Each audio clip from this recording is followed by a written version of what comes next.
Aujourd'hui, on s'en va faire un tour sur les berges du Saint-Laurent. On s'en va se promener sur les belles plages, manger des petites herbes salées, marcher dans de la mardoie. Il y en a pour tous les goûts. Quand je dis des petites herbes salées, je parle de des plantes halophytes. Halophyte qui veut dire sel aimé en latin. Fait que des plantes qui aiment le sel. Puis ça, on en a plein sur le bord du fleuve Saint-Laurent. On a de la salicorne qui goûte legit les chips Lay's nature. C'est merveilleux. Puis on a de la hockney. OK.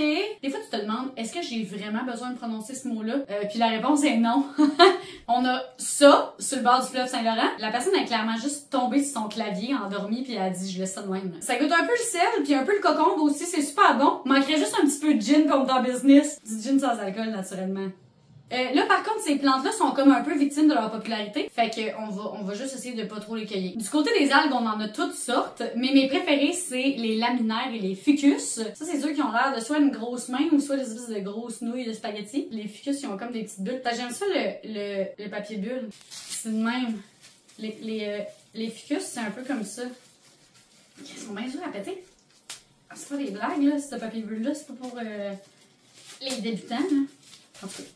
Du ficus. Puis ça aussi, ça se mange. Toutes ces affaires-là, ça se mange. Ça rajoute un petit peu de umami, tu sais, le nouveau goût là qui veut juste dire délicieux. Parlons d'affaires qu'on mange. Sur les berges du fleuve Saint-Laurent, on peut trouver plein de coques, de moules, des mie, des affaires de même. Puis il y a des places où c'est marqué une espèce de pancarte de Parc Canada qui dit s'il vous plaît, ne cueillez pas les bivalves ici. Dans le fond, ces pancartes-là sont pas là pour protéger les bivalves, ils sont là pour vous protéger vous. Les bivalves, c'est des filtreurs, fait que c'est des vidanges de l'océan. Ils ramassent toutes les toxines puis ils les accumulent. On appelle ça la bioaccumulation. Puis ils se ramassent des fois des toxines absolument épouvantables, comme la toxine paralysante ou l'acide domoïque. Puis en fait, c'est que Parc Canada pourrait aller prendre des échantillons par-ci par-là puis dire s'il y en a dans ces secteurs-là. Mais comme on manque de ressources partout, ben ils sont pas en mesure d'aller échantillonner l'ensemble des berges du Saint-Laurent. Fait qu'ils sont mieux de juste dire prenez pas de chance qu'il y ait pas ici. Parce que vous pourriez pogner une de ces toxines-là. On s'entend avec un nom comme toxine paralysante, c'est intense, ça peut comme causer la mort. On a aussi des mammifères là qui se ramassent sur nos berges là. Ben des fois le petit rorqual, il est tellement proche des berges qu'on dirait qu'il est sur la berge, mais lui il est vraiment dans l'eau. Fait qu'on va se concentrer plus sur les phoques. Parce qu'on en a plein des sortes de phoques qui viennent nous voir. On en a des très gros phoques gris, on a des petits phoques communs, on a les phoques barbus qui sont pareils que tous les autres mais juste avec un peu plus de moustache, les phoques du Groenland, on en a plein. Mais peu importe de quelle sorte de phoque on parle, ils ont toujours cette espèce de regard sombre de consommateur d'âme, prêt à attaquer sans merci. Toutes les phoques qu'on a sur le bord du fleuve sont bizarres. Ils font tous des sons bizarres, comme ça ici. Ou ça. C'est ça, c'est plus ça les phoques, tu sais. Puis aussi, ça a l'air de pas bouger vite, mais ça bouge extrêmement vite. Fait que tiens-toi vraiment loin. Quelque chose qui fait un son de même. Tu veux pas là que ça commence à courir vers toi de même, là. C'est pas... Non. Finalement, on pourrait pas passer à côté de nos oiseaux du fleuve Saint-Laurent. Je veux dire, déjà en partant, regarde des bécassos qui courent. Check-les! Qui courent! Oui!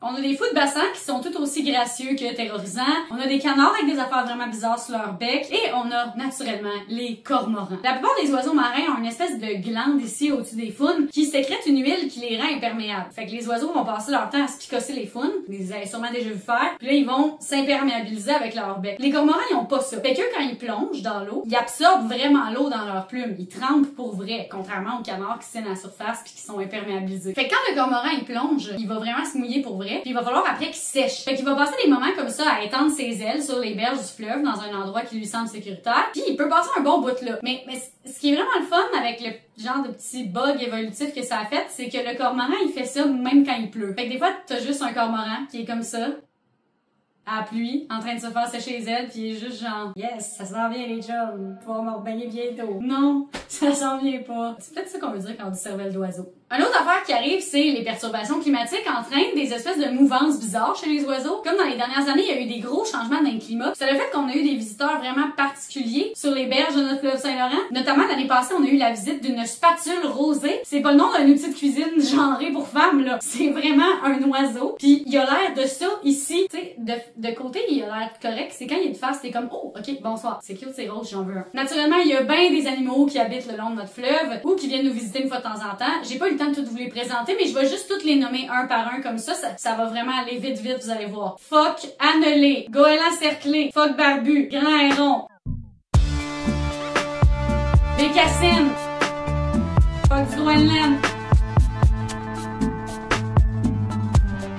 un éder à duvet,